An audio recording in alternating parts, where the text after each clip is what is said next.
chill our bones. Tonight, I take you on a journey through the dimly lit corridors of a hospital where an unsettling encounter changed my life forever. It was a typical night shift, or so I thought.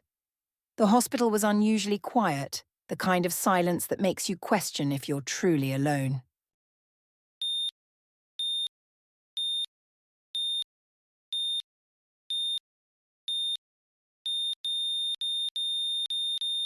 As I made my rounds, I couldn't shake the feeling of being watched. The air was thick with an unexplainable tension.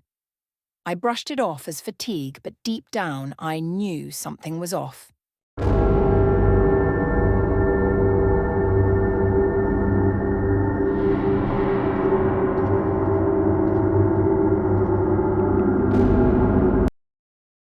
Room 304 was my next stop. The patient, an elderly woman, had been in a coma for weeks. But that night, something was different.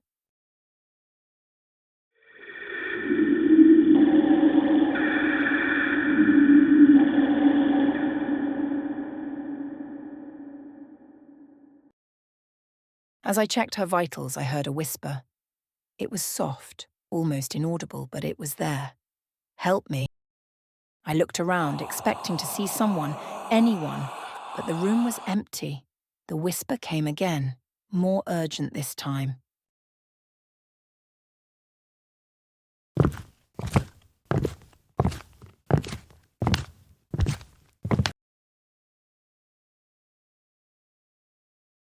I rushed out into the hallway, my mind racing. Was it a trick of the mind, or was there something more sinister at play? Later, I reviewed the security footage, hoping to find an explanation. What I saw sent chills down my spine. Before that, please subscribe to my channel. A shadowy figure stood at the foot of the patient's bed, vanishing as quickly as it appeared. I knew then that I wasn't alone that night. I told myself I needed answers. Maybe it was the isolation, the shadows playing tricks. But that whisper, I couldn't ignore it. So I went back to room 304.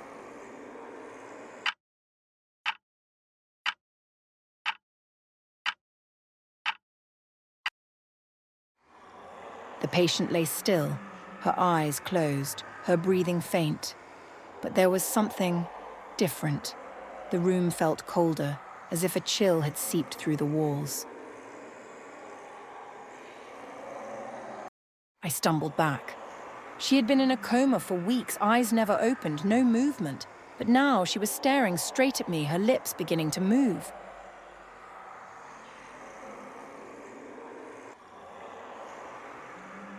"They're coming. Don't look away." I tried to call for help, but no sound came out. My body felt paralyzed, glued to the floor. And then, as suddenly as they opened, her eyes closed again. But this time, her heart monitor flatlined. I knew I had to get help, but as I ran, the lights began flickering more violently, and I realized I was the only one left in that entire wing. Frantically, I searched through the files, hoping to understand what was going on. That's when I found it, an old, dusty file marked Restricted Access. The patient in room 304. She'd been admitted years before, and every night, exactly at 3:04 a.m., something unexplainable happened.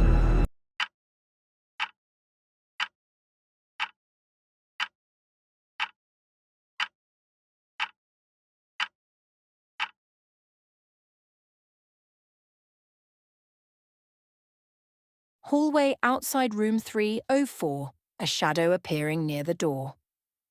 I turned around and saw it, a shadowy figure drifting slowly toward me. It seemed to float rather than walk, a dark mass with hollow eyes, and it was getting closer. I tried to retreat, but with every step I took back, the shadow moved closer, its gaze locked onto me. I could feel its cold, empty stare piercing through me. The whisper. "Help me." It was as if the walls themselves were pleading for release. I covered my ears, but the voice grew louder. I had to get out of there. I raced through the corridor, past empty rooms, each darker than the last, each one feeling like it held something. I reached the hospital exit doors, struggling to open them. But when I reached the exit, the doors wouldn't open. They felt locked, almost as if something was holding them shut. And then...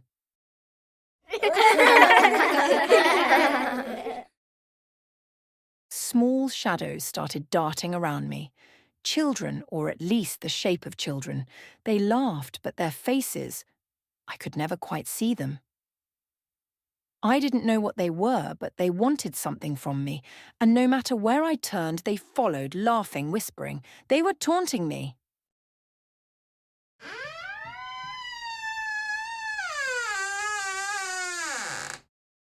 I found myself back outside room 304, unable to resist. The door was open, inviting me in, and there, standing beside the bed, was the shadowy figure. It reached out a hand, its fingers long and twisted, and touched my shoulder. A cold so deep it felt like it was freezing my bones. In that moment, everything went black, and when I opened my eyes, I was outside the hospital as if nothing had happened. I tried to tell myself it was a dream, but when I checked the security footage again the next day, there it was, that shadow reaching out to me. Since that night, I've never been able to shake the feeling that something followed me home, that no matter where I go, I'm never alone. So, if you ever find yourself alone in a hospital at night, remember, the shadows might not just be shadows, and the whispers. They're never just in your head.